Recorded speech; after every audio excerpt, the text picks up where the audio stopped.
Ce qui a fait surface à Oak Island cette fois semble bien plus important qu'une autre théorie pleine d'espoir ou qu'un autre titre fondé sur la spéculation. Selon les dernières découvertes, les preuves indiquent désormais que quelque chose pourrait valoir jusqu'à 320 millions de dollars enfouis sous l'île. Et ce qui rend cette découverte différente, c'est qu'elle n'a pas commencé avec des rumeurs, des légendes ou des histoires de trésors sauvages. Tout a commencé dans un laboratoire, où Emma Culligan et son équipe ont remarqué quelque chose dans des carottes nouvellement extraites qui n'auraient pas dû exister dans une formation géologique normale. Au début, les prélèvements semblaient routiniers. Oak Island a produit des milliers d'échantillons de sol au fil des ans, et la plupart d'entre eux n'ont mené nulle part. Les chercheurs ont passé des décennies à examiner la saleté, les fragments de roches, les traces de bois et les anomalies souterraines, ce qui a souvent suscité l'enthousiasme avant de se terminer par une déception. Mais cette fois, alors qu'Emma étudiait les échantillons les plus récents, elle remarqua un changement soudain caché au plus profond de ce qui aurait dû être des couches de terre ordinaires. À des profondeurs comprises entre environ 140 et 160 pieds, les données ont brusquement changé. Les lectures de densité ont soudainement augmenté d'une manière qui ne correspondait pas aux formations souterraines naturelles. Dans les couches environnantes, le sol contenait en moyenne entre 2,3 et 2,5 grammes par centimètre cube, ce qui était tout à fait normal pour ce type de sol. Puis, sans avertissement, une section est passée à près de 4,8 grammes par centimètre cube, soit presque le double de ce qui aurait dû être là. C'est à ce moment-là que tout a changé. Il ne s'agissait pas d'une fluctuation mineure qui pourrait facilement être considérée comme étant due à une géologie aléatoire. Le saut était trop dramatique, trop soudain et trop concentré. Cela a immédiatement soulevé une question inquiétante: qu'est-ce qui était exactement enfoui dans cette couche pour créer un changement aussi extrême? Dans un premier temps, les chercheurs se sont demandé s'il ne s'agissait pas simplement d'une poche naturelle de minéraux lourds comme le fer ou la magnétité. Cela aurait offert une explication simple et aurait probablement mis fin rapidement à l'excitation. Mais lorsque la technologie de microbalayage a examiné le matériau de plus près, les résultats sont devenus encore plus étranges. Les traces métalliques étaient là, mais elles n'étaient pas dispersées comme le semblent généralement les gisements de minerais naturels. Au lieu de cela, les particules semblaient regroupées en formations concentrées. Il semblait moins que la nature avait créé le gisement, et plutôt que quelque chose avait été délibérément collecté et placé là. Plus choquant encore, les lectures du spectromètre ont montré des concentrations d'éléments métalliques près de 3-2 fois supérieures au niveau de fonds normaux trouvés dans le sol environnant. Ce genre de pic était impossible à ignorer. Emma aurait réalisé à ce moment-là qu'il ne s'agissait plus d'une simple curiosité géologique. Si l'anomalie avait été naturelle, les couches auraient présenté des transitions irrégulières au fil du temps. Mais ce n'est pas ce qui s'est passé ici. La structure des couches a changé soudainement et selon un schéma qui semblait contrôlé. Les parties supérieures sont restées lâches, humides et relativement normales. Mais une fois que la foreuse a atteint la zone d'anomalie, tout est devenu inhabituellement compact. Le sol semblait comprimé, presque comme s'il avait été intentionnellement tassé. Les experts ont noté que ce type de compression est souvent observé dans les zones où existaient autrefois des cavités, des tunnels ou des structures cachées qui ont ensuite été fermées hermétiquement. Cette révélation est devenue encore plus troublante lorsque des documents plus anciens ont été examinés. Les efforts de forage précédents dans la même zone avaient détecté des anomalies plus faibles des années plus tôt. À l'époque, les pics de densité n'atteignaient qu'environ 3,1 et étaient considérés comme une variation naturelle. Mais cette fois, le saut spectaculaire vers 4,8 a complètement changé le récit. Cette différence était tout simplement trop grande pour être expliquée. Les chances qu'une fluctuation aussi dramatique se produise de manière aléatoire au sein d'une formation géologique naturelle étaient nettement inférieures. Soudain, d'anciens avertissements autrefois ignorés ont commencé à paraître bien plus importants. Ensuite, les données de forage ont ajouté une autre couche de mystère. À la profondeur exacte où l'anomalie est apparue, la résistance au forage a soudainement augmenté. Les valeurs de couple ont bondi d'environ 27%, un changement qui suggère souvent que la perceuse a rencontré quelque chose de rigide, dense ou potentiellement artificiel sous le sol. Cela soulevait une question encore plus importante. L'équipe a-t-elle simplement découvert des minéraux inhabituels ou a-t-elle touché la limite extérieure d'une structure cachée, enfouie profondément sous Oak Island? Les preuves commençaient à pointer vers quelque chose de bien plus complexe que les matériaux souterrains ordinaires. Ce qui distingue cette découverte, c'est à quel point elle semble différente du comportement normal du sol sur Oak Island. Dans les opérations de forage typiques, les couches plus profondes passent progressivement du sol mou aux formations rocheuses plus dures au fil du temps. Les niveaux d'humidité augmentent, la pression change et la structure souterraine change naturellement.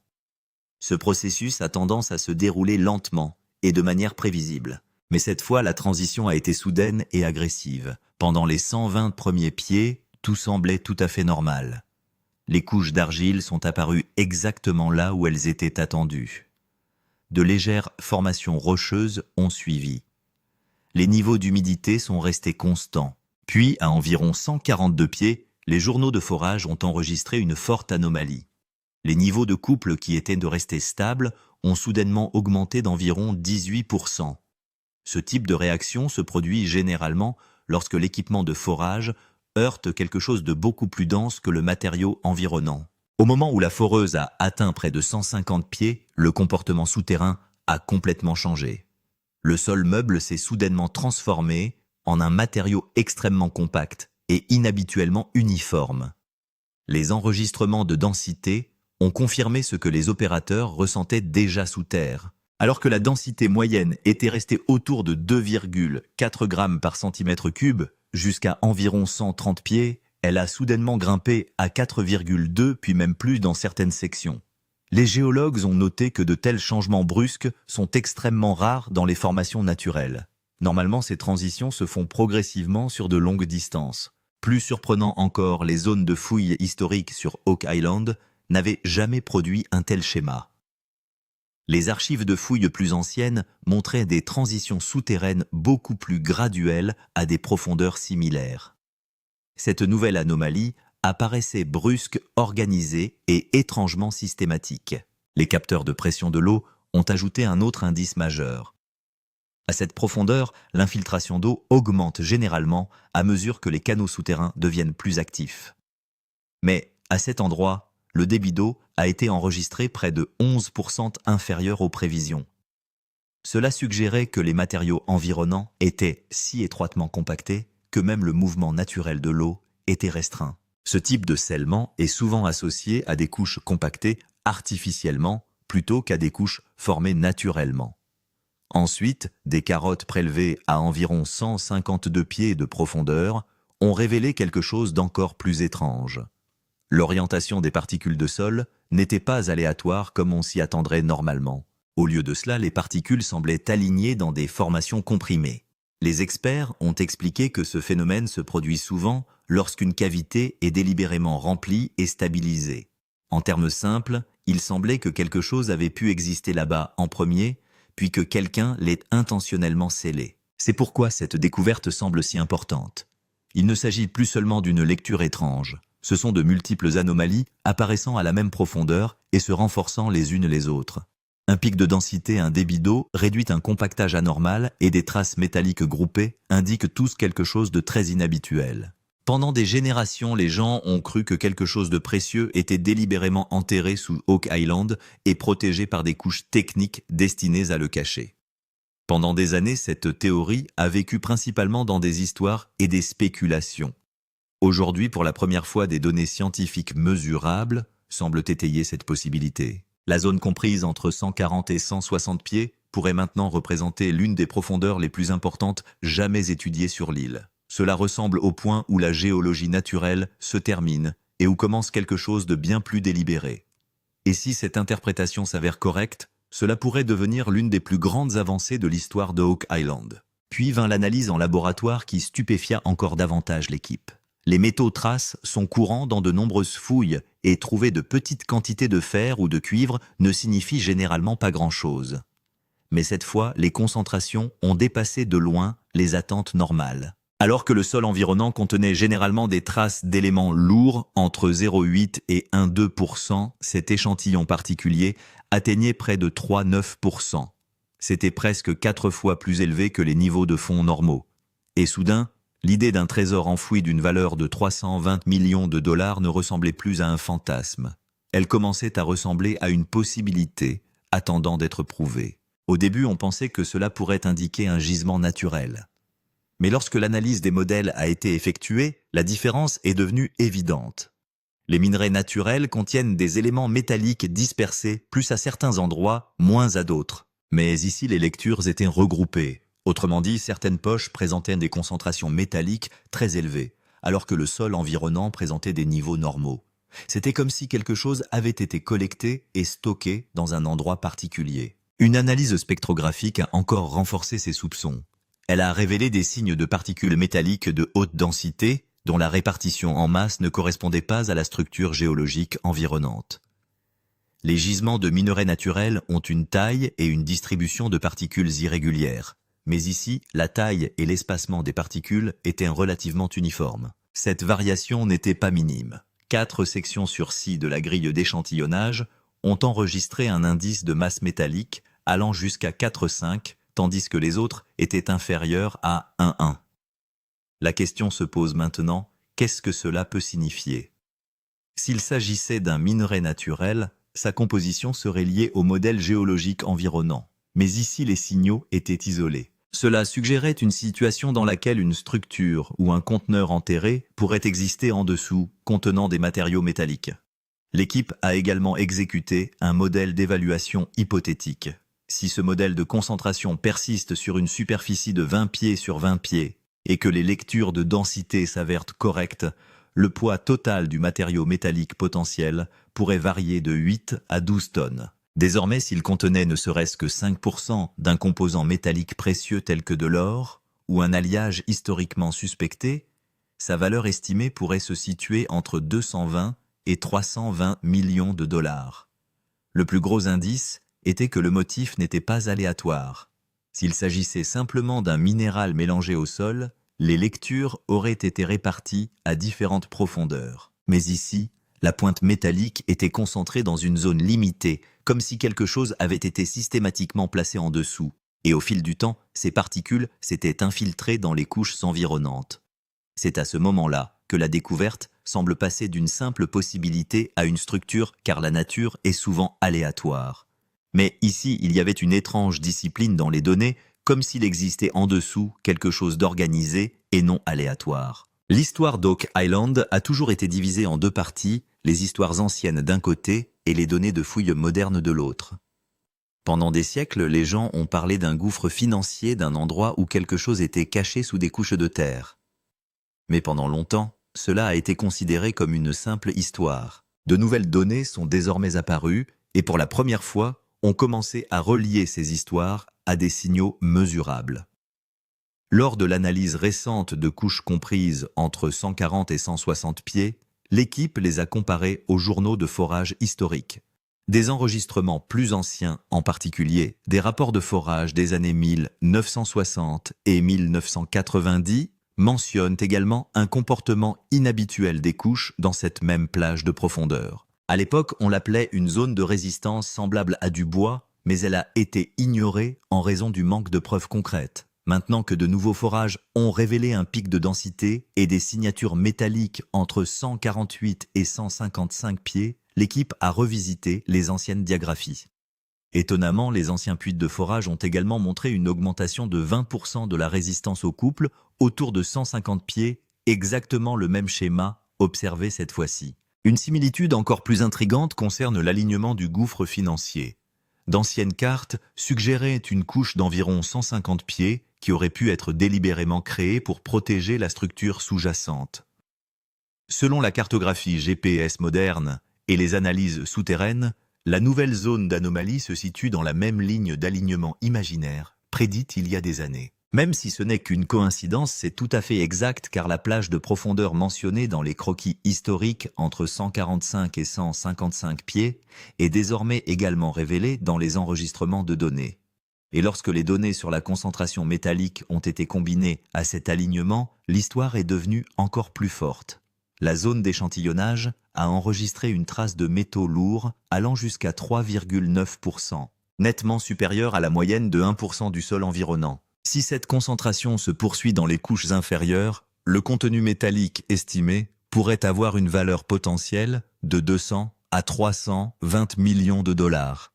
y compris la possibilité de matériaux de valeur historique comme l'or. C'est la première fois qu'une histoire et des données vont dans la même direction.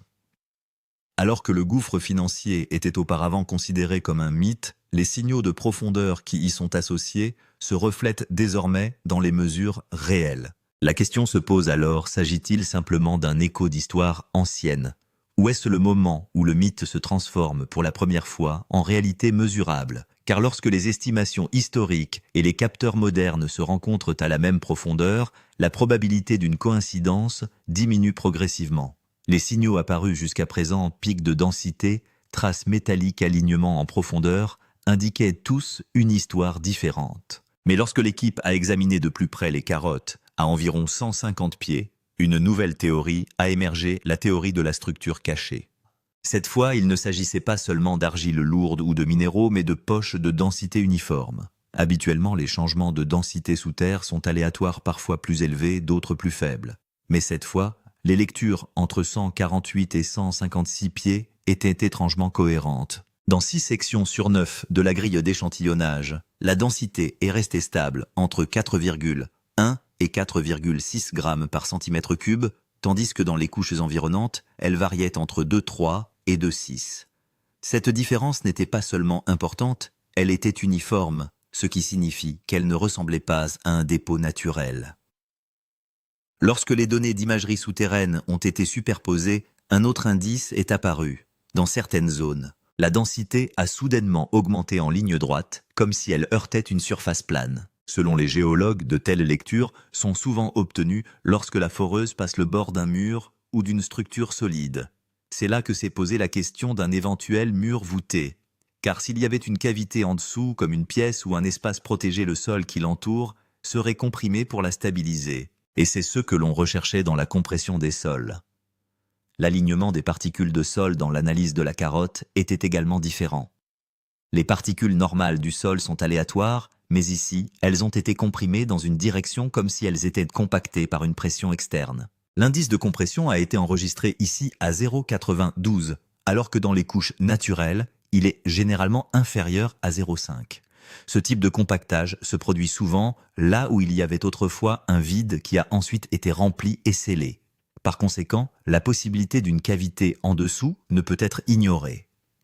Si un modèle hypothétique est exécuté et suppose que cette zone de densité uniforme entoure une structure de 25 pieds sur 25 pieds, le poids total du matériau à l'intérieur pourrait varier de 10 à 14 tonnes. Et s'il contient ne serait-ce que 4 à 6% de métaux précieux, sa valeur estimée pourrait varier entre 250 et 320 millions de dollars, surtout s'il contient de l'or historiquement suspecté. L'indication la plus importante est que ce modèle de compression et de densité n'est pas isolé, mais organisé dans une zone limitée. Une telle discipline est rare dans la nature, mais elle est souvent observée autour des structures construites par l'homme. La question est donc désormais simple. Y a-t-il juste de la terre durcie en dessous, ou pourrait-il s'agir du bord d'une cavité autrefois délibérément dissimulée? Car lorsque les couches du sol elles-mêmes commencent à ressembler à des murs, l'histoire ne concerne pas seulement le sol. Ce qui a été découvert jusqu'à présent, des pics de densité, des traces métalliques, des poches uniformes, a soulevé une question majeure. Si quelque chose existe réellement en dessous, combien cela pourrait-il valoir? C'est ici qu'intervient le calcul de la valeur estimée. Car désormais la discussion n'est plus seulement une question de mystère, mais aussi une question de valeur potentielle. Tout d'abord, l'équipe a examiné les données sur les concentrations de métaux. La zone d'échantillonnage a enregistré des traces de métaux lourds d'une moyenne de 3,9%, alors que le sol environnant n'en contenait qu'environ 1%. Cela signifie que la concentration métallique dans la zone anormale est environ 3 à 4 fois plus élevée.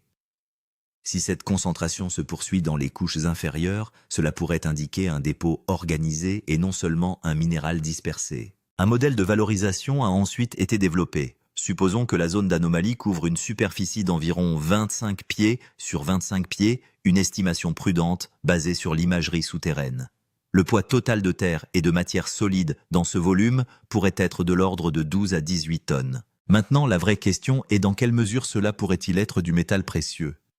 Une analyse hypothétique suggère que même 5% du matériau total pourrait être constitué de composants en métaux précieux, comme l'or potentiel. Dans des contextes historiques, il pourrait peser environ 600 à 900 kg. Au prix moyen actuel de l'or sur le marché estimé à environ 60 000 $ le kilogramme. La valeur totale estimée pourrait varier entre 36 et 54 millions de dollars. Mais l'histoire ne s'arrête pas là. Les théories historiques d'Oak Island ont souvent fait référence à des conteneurs scellés ou à des coffres au trésor. Si cette concentration métallique n'est qu'un signe de fuite signifiant qu'une structure majeure existe en dessous, la quantité totale potentielle de matière pourrait être bien plus importante. Dans la deuxième étape de simulation du modèle, si cette anomalie est associée à une zone de cavité de 40 pieds sur 40 pieds et contient 2 à 3 tonnes de métal de grande valeur, la valeur totale estimée pourrait atteindre entre 200 millions de dollars et 320 millions de dollars. C'est pourquoi les estimations approximatives des experts se situent désormais autour de 320 millions de dollars. Il ne s'agit pas d'une figure fabriquée, mais d'un modèle basé sur des données de densité des traces métalliques et une structure potentielle. Plus important encore, ce grand nombre ne semble pas être le fruit d'une simple imagination. Parce que lorsque les signaux métalliques sont regroupés, la densité est uniforme et l'alignement de profondeur historique correspond. L'évaluation cesse alors d'être une simple histoire. Cela devient une probabilité basée sur des données. La question n'est plus seulement de savoir si quelque chose se trouve en dessous, mais aussi si c'est le cas, sa valeur pourrait constituer l'un des plus grands trésors cachés de l'histoire. Les signaux visibles aujourd'hui sur Oak Island soulèvent également des questions. Si tout cela existait en dessous, pourquoi les équipes précédentes ne l'ont-elles pas vu? Est-ce que tout cela s'est formé soudainement ou le manque de technologie l'a-t-il caché pendant tant d'années? La vérité, c'est que les fouilles antérieures n'étaient pas moins laborieuses. Mais les outils disponibles avaient leurs limites. Les forages des années 1960 aux années 2000 reposaient principalement sur des densimètres analogiques et des carottages de base. Ces instruments pouvaient donner une idée de la composition générale du sol, mais ils n'étaient pas capables de détecter des traces métalliques ou des modèles de compactage subtils au niveau micro. Les bûches plus anciennes mentionnent souvent une couche dure ou une résistance inhabituelle. Mais à l'époque, cela était souvent considéré comme une variation naturelle. Par exemple, un rapport de forage de 1994 a enregistré une augmentation de 15% de la résistance au couple autour de 150 pieds. Mais à l'époque, cela était simplement attribué au hard rock. Aujourd'hui, lorsque la même profondeur est testée avec des outils modernes, un pic de résistance allant jusqu'à 27% est enregistré, et des signaux métalliques sont également détectés. C'est là que les microscans modernes font la différence. Les scanners spectrographiques et les outils de cartographie de densité à haute résolution d'aujourd'hui peuvent détecter les particules métalliques dans le sol jusqu'au niveau des parties par million. Des micro-analyses récentes ont révélé une trace de métaux lourds allant jusqu'à 3,9% dans la zone d'anomalie, un niveau presque impossible à détecter avec des instruments plus anciens. La cartographie de modèles d'IA a favorisé cette découverte. Alors qu'auparavant les données étaient lues à l'œil humain, l'IA peut désormais extraire des modèles en combinant des journaux historiques, de nouveaux échantillons et des images souterraines. Cette cartographie a révélé que les petits signaux observés au cours des dernières décennies, tels qu'une densité inégale ou une résistance localisée, indiquaient en réalité une zone groupée plus grande, si ces signaux sont combinés à un gisement hypothétique. Cela suggère que 10 à 15 tonnes de matériaux métalliques pourraient être présents en dessous. Et s'il contient ne serait-ce que 4 à 5% d'or, sa valeur potentielle pourrait varier de 200 à 320 millions de dollars. Les équipes précédentes étaient peut-être tombées sur la même chose, mais n'ont pas pu le voir, car elles n'avaient pas la précision qu'offre la technologie d'aujourd'hui. Alors la technologie a-t-elle enfin comblé une lacune restée mystérieuse pendant des décennies? Parce que parfois, les choses cachées sous terre ne changent pas seules, la façon dont nous les regardons change. Les données révélées jusqu'à présent soulèvent une question majeure. Ce qui peut se trouver sous terre est-il le résultat d'un accident ou a-t-il été délibérément caché?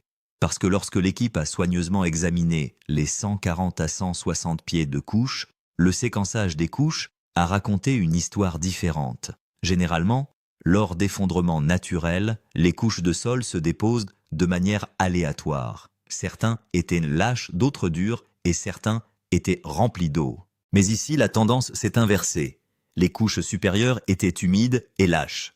Mais le sol autour de la zone d'anomalie était inhabituellement dur et compact, comme si quelqu'un l'avait pressé et scellé. L'analyse de base a également montré que l'ordre de certaines couches avait soudainement changé. Là où il aurait dû y avoir une transition naturelle du sol à la roche, une couche uniformément compacte existait au milieu.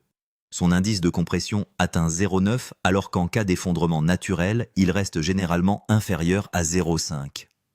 Cela indique ce que les géologues appellent souvent un éventuel événement de scellement, c'est-à-dire un vide qui était autrefois rempli et scellé. À certains moments de l'histoire, on a cru que quelque chose avait été enterré sur Oak Island et que les couches avaient été délibérément modifiées pour le préserver. Le séquençage qui a été mis en évidence n'exclut pas complètement cette possibilité. Parallèlement à cela, un autre phénomène intéressant est apparu, la zone de résistance géologique. À mesure que la foreuse approchait de la profondeur de l'anomalie, la difficulté de creuser augmentait soudainement. Les valeurs de couple ont augmenté d'environ 30% et la vitesse de forage a ralenti de 22%. Cela se produit généralement lorsqu'une foreuse rencontre des formations extrêmement dures ou compactes. Les capteurs de pression d'eau ont également enregistré un comportement inhabituel. À cette profondeur où la percolation de l'eau aurait dû augmenter, le débit a diminué de 14%. Cela signifiait que le sol était si dense que le passage de l'eau était restreint. Cette situation est souvent observée dans les zones de protection des voûtes où les couches sont renforcées pour protéger contre la pression extérieure et l'eau.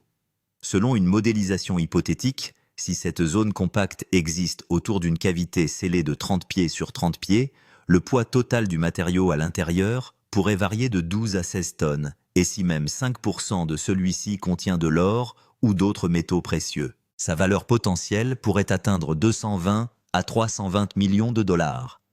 La plus grande question maintenant est la suivante: tout cela n'est-il qu'une coïncidence naturelle ou quelqu'un a-t-il caché quelque chose? Il y a des siècles, et les couches même de la Terre ont-elles été modifiées pour le protéger? Parce que lorsque le sol lui-même se comporte comme un mur et que même l'eau ne peut pas tracer de chemin, alors cette histoire ne concerne pas seulement le paysage géologique, mais aussi l'intention. Maintenant que tous les signes pointent vers un seul endroit, la plus grande question demeure: que se cache-t-il en dessous? S'agit-il simplement d'un gisement de métal, d'un artefact ancien? Ou s'agit-il précisément de la chose qui fait l'objet d'histoire depuis des siècles, un coffre scellé? Car les traces métalliques trouvées jusqu'à présent ne semblent pas être de simples particules éparses. Leur configuration groupée suggère qu'il pourrait y avoir une source organisée en dessous. L'imagerie souterraine suggère que la zone d'anomalie peut s'étendre sur un rayon d'environ 20 à 40 pieds. Cela pourrait signifier qu'il ne s'agit pas simplement d'une seule poche, mais plutôt d'une cavité plus grande. Les lectures de densité de base l'indiquent également. À certains endroits, la densité a été enregistrée jusqu'à 4,5 grammes par centimètre cube, alors que le sol environnant était d'environ 2,4. Cette différence n'est pas minime. Parlons maintenant de modélisation hypothétique. S'il ne s'agit que d'une petite poche, le matériau métallique qu'elle contient pourrait peser de 3 à 5 tonnes. Mais si elle est reliée à une chambre massive, la quantité pourrait atteindre 10 à 18 tonnes. Et c'est là que se pose la question de la valeur potentielle. Même si seulement 5% de la matière totale est de l'or, il pourrait peser entre 500 et 900 kg. Au taux actuel du marché, cela lui donne une valeur de 30 à 60 millions de dollars. Mais si le scénario de la chambre s'avère vrai et qu'elle contient 2 à 3 tonnes de métal de grande valeur, la valeur totale estimée pourrait atteindre 200 à 320 millions de dollars. Alors pourrait-il s'agir de la plus grande découverte d'Oak Island? Cette question n'est plus seulement une histoire, mais une question basée sur les données. Cela nous amène aux derniers enjeux. Les indices trouvés jusqu'à présent, pic de densité, amas métallique, compactage uniforme, sont peut-être les indices les plus solides de cette découverte. La prochaine phase de fouille pourrait être décisive. Si le forage atteint cette cavité potentielle, cette découverte pourrait réécrire l'histoire. Parce que l'histoire d'Oak Island est un mystère depuis des décennies, mais la découverte d'un véritable coffre-fort ou d'une chambre en fera plus qu'une simple histoire, mais une preuve. Mais si rien n'est trouvé en dessous, si tout cela s'avère n'être qu'une anomalie naturelle, le mystère s'approfondira. Désormais, l'enjeu ne concerne plus seulement le trésor, mais aussi la vérité. Un jackpot est possible, et une illusion aussi si vous voulez être le premier informé de ces mystérieuses révélations et de ces histoires de véritables découvertes. Abonnez-vous à la chaîne maintenant et appuyez sur l'icône en forme de cloche pour ne manquer aucune mise à jour.